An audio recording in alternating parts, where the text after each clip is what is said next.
ഗാസയിൽ വെടിനിർത്തൽ നിലനിൽക്കുന്നുണ്ടെങ്കിലും പലയിടത്തും ഇസ്രയേൽ ആക്രമണം തുടരുന്നതായി റിപ്പോർട്ട്. ഗാസ സിറ്റിയിൽ തിങ്കളാഴ്ച നടന്ന ആക്രമണത്തിൽ 3 പേർ കൊല്ലപ്പെട്ടു.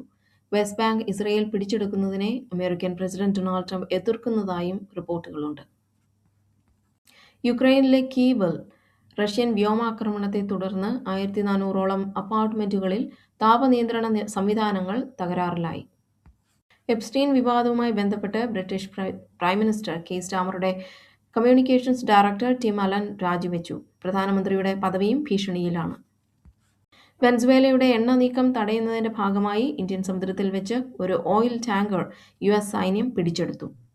റഷ്യൻ എണ്ണ വാങ്ങുന്നത് ഇന്ത്യ കുറയ്ക്കുമെന്ന് US ഉദ്യോഗസ്ഥർ വ്യക്തമാക്കി. പുതിയ വ്യാപാര കരാറിന്റെ ഭാഗമായി ഇന്ത്യൻ എണ്ണ കമ്പനികൾ റഷ്യയിൽ നിന്നുള്ള പുതിയ ഓർഡറുകൾ മരവിപ്പിച്ചു.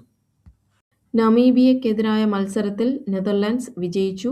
UAEയെ 10 വിക്കറ്റിന് തോൽപ്പിച്ച് ന്യൂസിലൻഡ്.